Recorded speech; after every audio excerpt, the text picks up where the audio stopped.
আসসালামু আলাইকুম দর্শক শ্রোতা, আপনারা সবাই কেমন আছেন? আশা করি সবাই অনেক ভালো আছেন। দর্শক শ্রোতা, নাজিম আর তানিশা এদের দুইজনের জন্য সোশ্যাল মিডিয়াতে কোনোভাবেই ঢোকা যাচ্ছে না।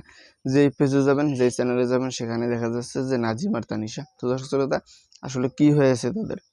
তো তা নিয়ে বিস্তারিত কিছু তথ্য আপনাদেরকে দেওয়ার চেষ্টা করব যে আসলে কি এমন কাজ করেছে তারা দুজন, যে কারণে তারা দুজনকে সবাই রোস্ট করতেছে, এমনকি তাদের দুজনকে নিয়ে সবাই নিউজ করতেছে। এমনকি বিন্দিয়া সাজঘর মহরিন, আপনারা যাকে কম বেশি চিনে থাকবেন, স্ক্রিনে দেখতেছেন।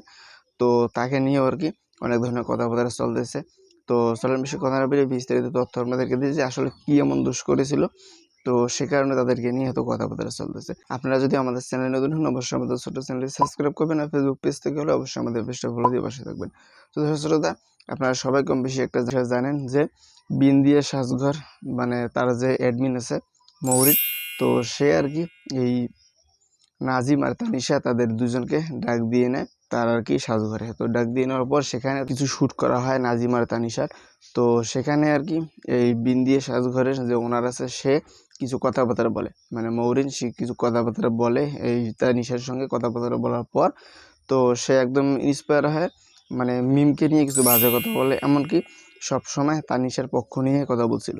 সে একটা লাইভ করে, সেই লাইভের মধ্যেও তানিশাকে ভালোভাবে কিছু প্রেজেন্ট করছে। আর একটা বিষয় দেখা যাচ্ছে যে মিমকে অন্য বিষয় আর কি প্রেজেন্ট করছিল। তো এই বিষয়টা আর কি দর্শকরা কোনোভাবে মেনে নিতে পারছিল না।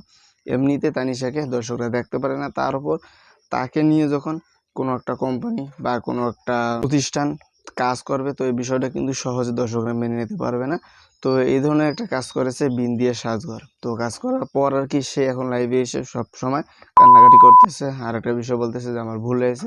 তো আর একটা বিষয় এখানে দেখা যাচ্ছে যে এই মহরিন যে একটা লাইভ করেছে, লাইভের মধ্যে বলেছে যে আমি মন থেকে কোনো কথা বলিনি, বা এই ধরনের কথাবার্তা অনেক বলেছে। তো এই শ্রোতা, আসলে একটা বিষয় হলো যে দেখেন, কয়েকদিন আগে 2-3 দিন আগে যখন তাকে নিয়ে তানিশা নাজিমকে নিয়ে এই বিন্দিয়া সাজঘর যে পেজ আছে, অফিসিয়াল পেজ, সেই পেজ থেকে যখন কিছু ভিডিও আপলোড করা হয়, তো ভিডিও আপলোড করার পর কিন্তু তার অনেক ফলোয়ার কমে যায়। দর্শকরা এই বিষয়টা মেনে নিতে পারতেছিল না, অনেক দর্শক কমে যায়। এমনকি তাকে নিয়ে অনেক আলোচনা, এমনকি সমালোচনা শুরু করে দেয়। তো তার মধ্যে যখন আবার দেখা যাচ্ছে যে একটা বিষয়, তার নাকি কিছু ভিডিও নাজিম তানিশার পেজে আপলোড করা হয়েছিল।